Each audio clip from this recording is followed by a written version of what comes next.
My Monomania is taking over. I can't stop making these darn Magic the Gathering list. Today we've got the top 25 green creature cards of all time. Let's go.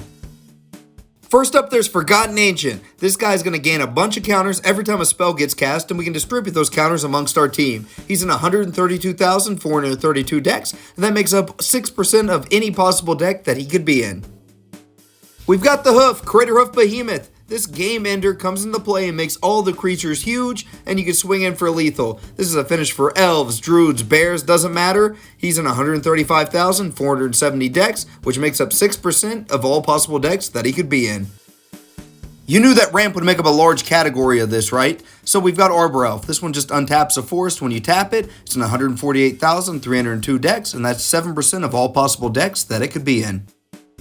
Rumming Up Excavator may have been eroded to be a snake instead of a naga, but he's still useful. You can play lands from your graveyard. Simple text, powerful effect. He's in 152,979 decks, which is 7% of all possible decks that this card could be in.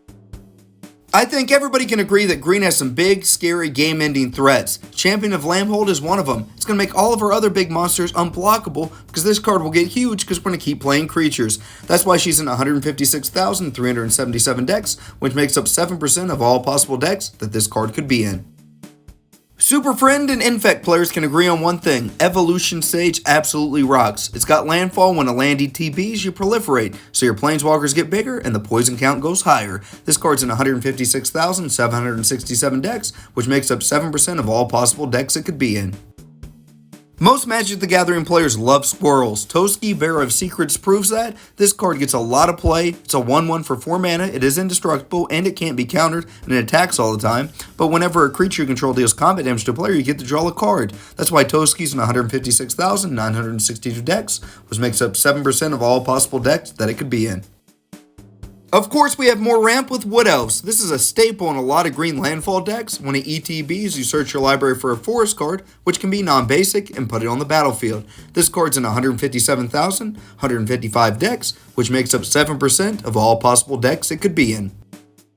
Hey Ma, come look, another overplayed landfall staple. This time it's Rampaging Balos. This one's a little outclassed today. I don't see how it gets so much play. It's 6 mana, and you make a bunch of 4/4s. It's in 157,615 decks, which is 7% of any possible deck that it could be in. It's time for another snake. This one's Lotus Cobra. This guy makes a ton of mana every time you play a land. You play with fetch lands, you're going to get a huge mana advantage. He gets a ton of play because of that. It's in 165,249 decks, which is 7% of any possible deck that it could be featured in. Guess what? We've got more ramp. Who would have thought that in mono green? We've got Azusa, Lost But Seeking. This legendary creature is going to let you play 2 additional lands on your turn, so that equals 3 per turn. She's in 169,163 decks, which makes up 8% of any possible deck she could be in. This next one works a lot better in multicolored decks than just mono green decks. That's Dryad of the Elysian Grove. It's going to let us play an additional land on each of our turns, which is good, but it also makes all of our lands each basic land type so they can tap for any color of mana. Because of this, it's in 172,412 decks, which is 8% of any possible deck it could be in. Bloom Tender's another all-star in a multicolored deck. The more colors you have, the more mana he makes. Because of this, that's in 179,319 decks, which is 8% of all decks. Seedborn Muse enables some real shenanigans. It lets you untap all of your permanents during each other player's untap step. You get all of your mana all the time. Because of this, she's in 185,301 decks, which is 8% of any deck that she could be in. The Lighted Halfling's a little mana dork that makes a colorless mana, or you can make some mana to cast your commander, and that commander can't be countered. This is in 215,683 decks, which is 10% of any deck it could be in. We've got another blast from Commander's Past. That's Avenger of Zendikar. This card was a must-add and was probably at the top of the list a few years ago. When it ETBs, you make a ton of plants, and when you play lands, your plants get huge. It's in 215,996 decks still to this day, which is 10% of any possible deck it could be in. Next up, we have the real menace of landfall decks today, that's Scoot Swarm. When you play lands, you're either going to get insects or Scoot Swarm tokens, and when you get Scoot Swarm tokens, when you play lands, it goes exponential. If you don't know what exponential means, build a time machine, go back in time, and pay better attention in class. This card's in 219,698 decks, which is 10% of any deck it could be in. Tireless Provisioner makes Tireless Tracker look completely worthless. When you play lands, you're going to get treasure tokens or foods. I'm sure most folks pick treasures, give you some extra ramp. Because of that, this card's in 245,309 decks, which is 11% of any possible deck it could be in.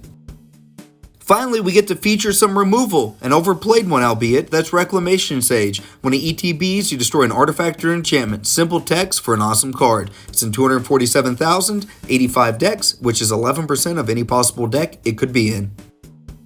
Beast Whisper is a must-add for almost any creature deck because when you cast creature spells, you draw cards. That means this card gets a ton of play. It's in 270,660 decks, which is 12% of any deck it could be in.